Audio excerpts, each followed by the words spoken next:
Okay, so here's part B of question 1. We want to insert into the 2-4 tree you made the elements 13 and then 17. Yeah, 13 and then 17. So let's start with insert 13. And I redrew the tree just to make it a little bit cleaner. It's the same tree, I just made it a little neater. Okay, let's see what happens when we insert 13. Oh, and there's a little note here, by the way, that if a node has 4 keys, we're going to push up the left of the two middle children. So all that means is, let's say you had this node, and it said if it has 4, so I should have divided it by 2. If I do like that, okay, let's just make it easy. 1, 2, 3, 4. So in a 2-4 tree, this is not allowed because that would have 5 children, right? 1, 2, 3, 4, 5. So that's obviously not allowed. So the way we deal with that in B trees is we do splits. So splits is you send one of the nodes to the top and then split into 2 children. So you want to send the middle node because that makes it balanced. But in this case, there's 2 middle nodes, 2 and 3. So that just means instead of choosing either of them, we're just always going to choose the left of the 2 middle. So the left of the 2 middle is 2 in this case. So that means the 2 will be sent to the top, like this. And then its left child is just going to be the 1 node. And the right child is going to be the double stuff node 3 and 4. So note that this increased the height of the tree in this case by 1, which is important if you want to do like the asymptotic analysis of like why these are still log operations. Okay, but basically that second sentence is just making sure that your answers and our answers match up because we're both going to choose 2 and nobody would choose 3.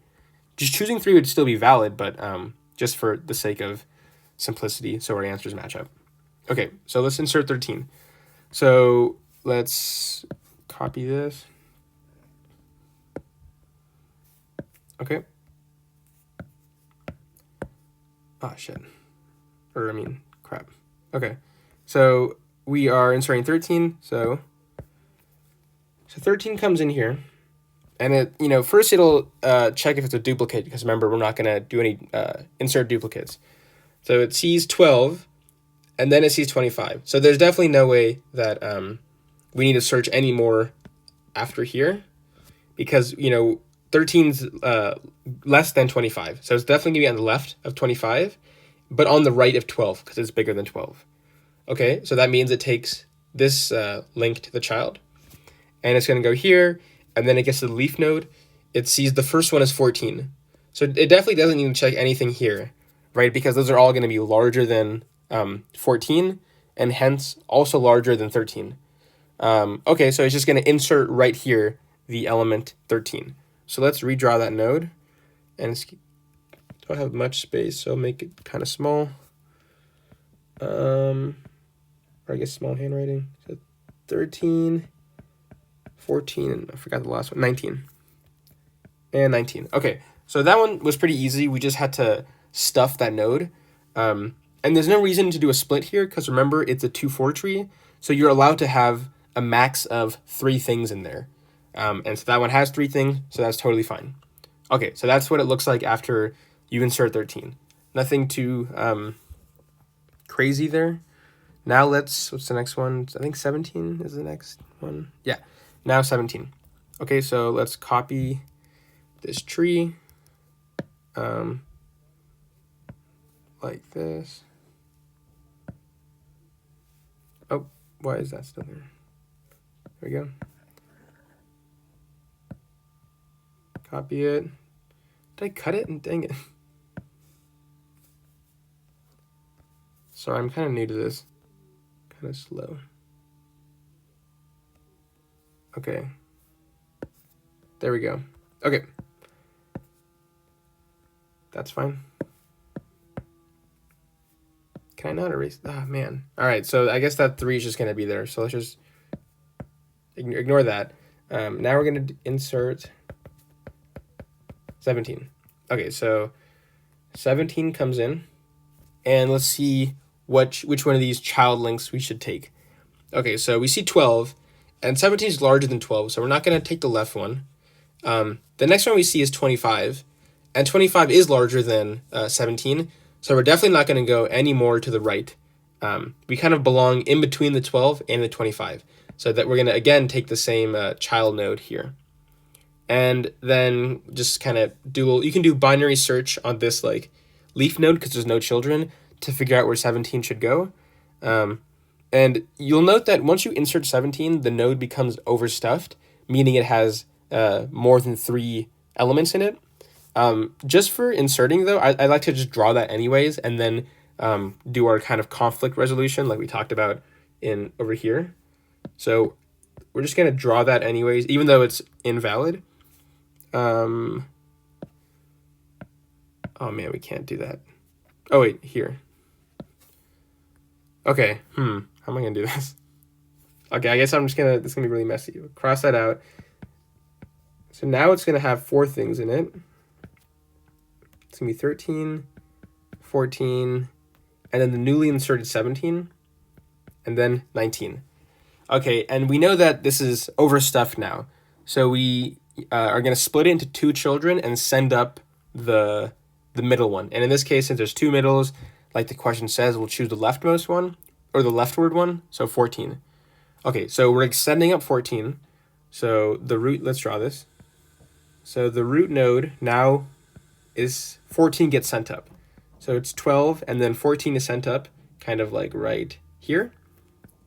14, 25, 31. And if you don't know where to insert 14, it's just the place it must go. So it's definitely not on the left of 12, because then that node would be unsorted. It's definitely not on the right of 25, because it would be unsorted. So it's just the place it goes so that it's still in sorted order. That's one of the things for B-tree operation. There's kind of only one place something can go, and because you want to ensure sortedness throughout the whole thing. So if you don't memorize the rules all the way, that's fine. You can kind of just hand wavy say it'll go here, and you're probably going to be right. Okay, so that's the root node. Now we draw its 5 children. So this 8 is over here because nothing touched it. Now the left child here is, remember, because this node turns into 14, its left will be 13, and its right is the double stuffed 17, 19. So the left node of 14 is 13. So 13 goes here. Okay, what goes here? This is also a new child. It's going to be the 17, 19. 17, 19. Okay, and then the rest are untouched. So, this one's still 27. And then this one is 33, 46.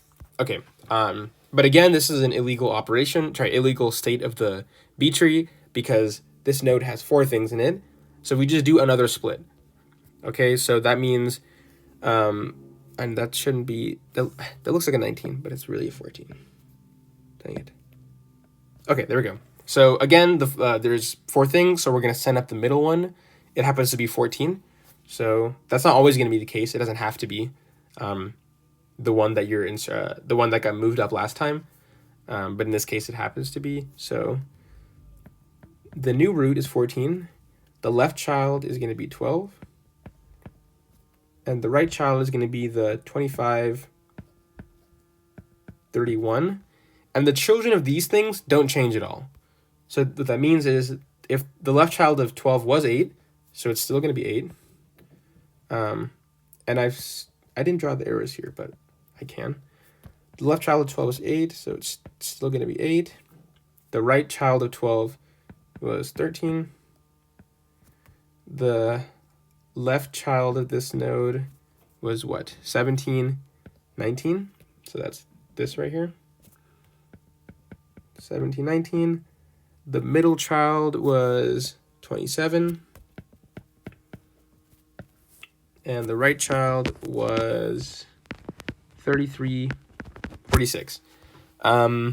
Little bit messy, but I hope you see that the kind of the operations we did there, the fact that this split over here at the root was not really any different than this split before it when it was at a leaf node.